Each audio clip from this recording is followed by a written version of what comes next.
नमस्कार प्यारे मित्रों।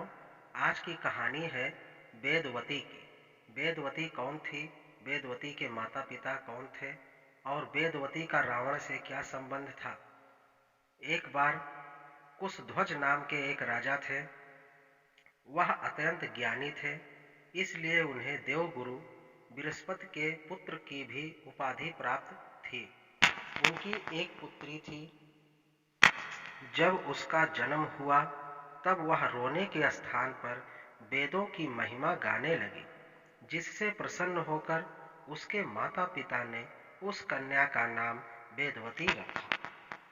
वेदवती भगवान विष्णु को बहुत मानती थी। एक बार वेदवती तप करने बैठी थी। उसे तप करते करते 3 दिवस पूर्ण हुए। वह भूखी प्यासी थी। उसके पिता कुशध्वज ने जब यह देखा तो वह चिंतित हो उठे। उन्होंने वेदवती की तपस्या भंग करने का निश्चय किया। तभी वातावरण में नारायण नारायण नाम की ध्वनि उत्पन्न हुई। वह ध्वनि देव ऋषि नारद की थी। देव ऋषि प्रकट हुए और उन्होंने राजा को वेदवती की तपस्या भंग करने से मना किया और कहा कि आप ऐसा ना करिए, क्योंकि वेदवती इस समय भगवान विष्णु के तप में लीन है। इस वक्त वेदवती को उठाना बिल्कुल एक शिशु से उसकी माता छीनने जैसा है। इसलिए हमारा निवेदन है कि कृपा कर आप वेदवती को उसकी साधना से ना उठाएं। यह बात सुनकर कुशध्वज रुक गए और वह चले गए।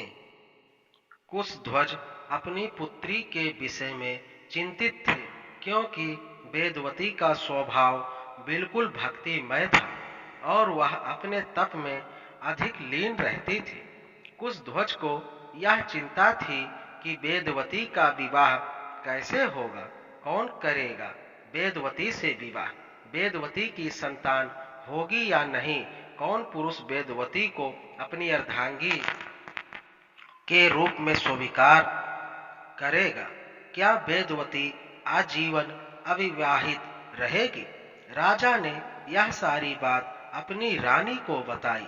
रानी भी अपनी पुत्री के स्वभाव से चिंतित रहती थी। फिर उनके अंधकार भरे जीवन में एक ज्योति जली। जब वेदवती ने एक दिन अपने पिता से कहा कि वेदवती ने अपने आप के लिए एक वर पसंद किया है। यह सुनकर कुशध्वज अति प्रसन्न हुए और वह अति प्रशंसा के भाव में कहने लगे कि पुत्री, मुझे तुमसे यही आशा थी कि तुम अपने योग एक वर का चयन अवश्य करोगे। मुझे पूर्ण विश्वास है कि तुमने जिस वर का चयन करा होगा वह वर निसंदेह अति मनमोहक व अति ज्ञानी होगा, परंतु उस वर का नाम व पता तो बताओ, ताकि हम उस वेद के पास तुम्हारा विवाह प्रस्ताव रख सके। यह सुनकर वेदवती ने अपने पिता से कहा कि वह वर अत्यंत मनमोहक और ज्ञानी है। उसका नाम श्री विष्णु है और वह वैकुंठ में रहते हैं। यह सुनकर कुशध्वज चिंतित हो उठे। उन्हें ऐसा लग रहा था जैसे उनके पैरों के तले से जमीन खिंच गई हो। वह कभी शांत होते तो कभी अपनी पुत्री को निहारते। काफी देर तक कोई वार्तालाप नहीं हुआ। फिर कुशध्वज ने अपनी चुप्पी फोड़ते हुए कहा कि पुत्री, तुम खुद नहीं जानती कि तुम क्या कह रही हो। तुम जिन विष्णु की बात कर रही हो उनकी कृपा से सृष्टि की रक्षा होती है। फिर रानी ने भी अपनी चुप्पी तोड़ी और बोली कि भगवान कभी विवाह नहीं करते और फिर नारायण तो विवाहित है, तभी उन्हें लक्ष्मीपति कहा जाता है। इसलिए तू यह विचार अपने मन मस्तिष्क से सदैव के लिए निकाल दे। रानी व राजा ने अपनी बात संपूर्ण करी, पर वेदवती तो अपने तन मन धन से नारायण को अपना पति मान चुकी थी। वह किसी भक्त को भगवान से छीनना धरती से सूर छीनने जैसा है। वेदवती अपनी बात पर अड़ी रही। तब कुशध्वज को देव ऋषि की सीख याद आई और उन्होंने रानी से कहा कि प्रिय, अब वेदवती को ना रोको, बस इतना समझ लो कि अब हमारी पुत्री अपने ससुराल के लिए विदा हो चुकी है। वेदवती भगवान विष्णु को प्राप्त करने के लिए एक वट वृक्ष के नीचे बैठकर तप करने लगी। उसने कई वर्षों तक तप किया। उसके तपोबल ने वट वृक्ष के नीचे ही वैकुंठ धाम बना दिया।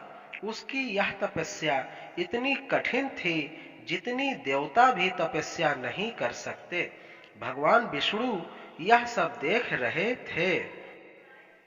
इस कठोर तपस्या से प्रसन्न होकर भगवान विष्णु प्रकट हुए और उन्होंने वेदवती से वर मांगने को कहा।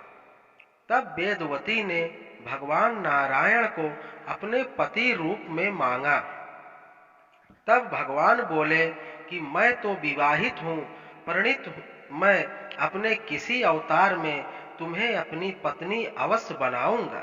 फिर भगवान चले गए। वेदवती दोबारा तप करने लगी। तभी रावण वहां आया। वह वेदवती की सुंदरता देख मोहित हो गया और उसके संभोग करने की इच्छा करने लगा। तब वेदवती ने रावण को श्राप दिया कि वेदवती ही रावण के वध का कारण बनेगी। फिर वेदवती रथ में सवार होकर स्वर्ग की ओर चली गई। समय बीता और एक दिन रावण सीता का अपहरण करने आ गया। तब वेदवती ने सीता का रूप धारण करा और रावण ने वेदवती का ही अपहरण करा। श्री राम ने रावण का वध किया और सत्यवती को मुक्ति दिलाई। सीता की अग्नि परीक्षा इसलिए हुई ताकि श्री राम सीता को वापस प्राप्त कर सके।